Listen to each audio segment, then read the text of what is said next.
अस्सलामुअलैकुम दोस्तों, welcome to our YouTube channel BBC knowledge. दोस्तों, दुनिया में हर कोई इंसान किसी न किसी इंसान के हिसाब से बेवकूफ़ ज़रूर होता है, मगर ये लोगों के अलग अलग नज़रिए की बात है। और कुछ लोग अपनी ज़िंदगी में इतनी बड़ी भूल या गलती करते हैं कि समझ ही नहीं आता इनको कौन सी सज़ा दी जाए। जैसा कि लोग अपनी बेहद कीमती और महंगी चीज़ें संभाल कर नहीं रख पाते और गंवा देते हैं। तो दोस्तों, आज की इस वीडियो में हम बात करेंगे लोगों के ज़रिए गंवाई गई सबसे कीमती और महंगी चीज़ों के बारे में। तो चलिए वीडियो को शुरू करते हैं। नंबर 5, 2 गुलकार जिन्होंने गंवा दिए अपने सारे पैसे। आज के दौर में हर कोई इंसान पैसे के पीछे पागल है और ये किसी हद तक ठीक भी है, क्योंकि वो पैसा ही है जो ज़िंदगी को आसान और बेहतर बनाता है। मगर आज की इस वीडियो में हम जिन लोगों के बारे में बात करेंगे, ऐसा लगता है जैसे उनके लिए पैसे की कोई कीमत ही नहीं। बिल ड्रॉमेड और जिमी कॉटी नामी 2 गुलकारों ने के फाउंडेशन नामी एक कंपनी बनाई और इस कंपनी से बहुत सारे पैसे बनाए। गुलकारी ही उनकी ज़िंदगी का सबसे बड़ा पैशन हुआ करती थी, मगर शायद उनका इसमें दिल नहीं लग रहा था और उन्होंने कुछ बड़ा करने का सोचा। उन्होंने अपना हर एक पैसा जो उन्होंने कमाया था, जो कि तकरीबन 6.5 करोड़ रुपए बनते थे, उन्होंने अपने ये सारे पैसे जला दिए। कोई नहीं जानता कि ये ऐसा उन्होंने क्यों किया और ना ही आज तक उन्होंने ये बात किसी को बताई। नंबर 4, फेंक दी 70 लाख की किताब। इस दुनिया में कब, कहाँ और क्या होने वाला है ये कोई नहीं बता सकता। हमारी ज़िंदगी बहुत हद तक किस्मत के सहारे ही गुजर रही होती है। यही वजह है कि मायूसी भी हर वक्त हमारे साथ ही रहती है। नाइजल नामी एक शख्स भी ऐसा ही एक राइटर था जो कि इसका शिकार बना। नाइजल ही वो शख्स था जिसने JK राउलिंग, जो कि हैरी पॉटर सीरीज की राइटर हैं, उनका इंटरव्यू लिया। ये तब की बात है जब हैरी पॉटर की पहली बुक शाया होने वाली थी। इंटरव्यू लेने पर JK राउलिंग ने नाइजल का शुक्रिया अदा करने के लिए उसे अपनी पहली बुक की एक कॉपी गिफ्ट कर दी, मगर नाइजल को लगा कि ये किताब कुछ खास नहीं कर पाएगी और इसी वजह से उन्होंने ये किताब पढ़े बगैर ही फेंक दी। मगर कुछ अरसे बाद ये बुक मार्केट में शाया हुई तो इसकी मांग आसमान से बातें करने लगी।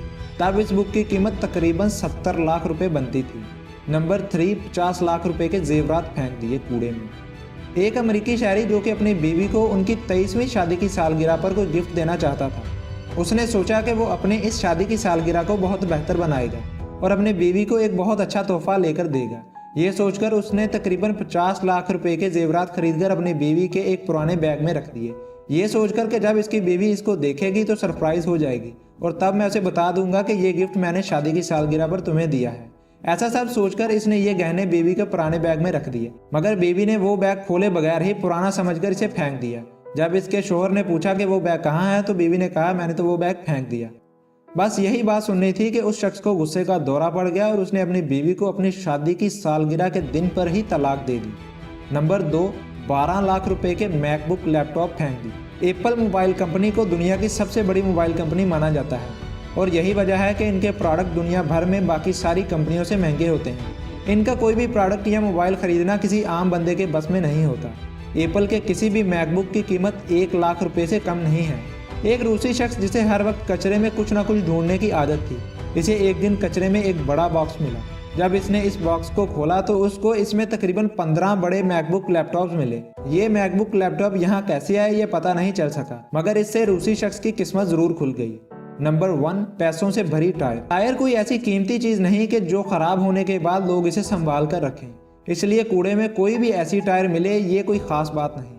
अमेरिका में सड़क बनाने वाले वर्कर्स रोड पर कुछ काम कर रहे थे कि तभी इनको रोड के साइड पर एक टायर मिला। जब उन्होंने इस टायर की अच्छे से जांच पड़ताल की तो उन्हें पता चला कि इस टायर में 1 करोड़ से भी ज्यादा रकम पड़ी है। अब ये टायर किसी ने गलती से या जानबूझकर फेंक दिया ये कोई नहीं जानता, मगर वर्कर्स इस टायर को पाकर बहुत खुश थे। तो दोस्तों, ये थी आज की हमारी वीडियो। इनमें से कौन सी गलती या भूल आपको सबसे अच्छी लगी, कमेंट सेक्शन में हमें ज़रूर बताइएगा। मिलते हैं अगली वीडियो में, तब तक के लिए मुझे इजाज़त दीजिए। अल्लाह हाफिज़।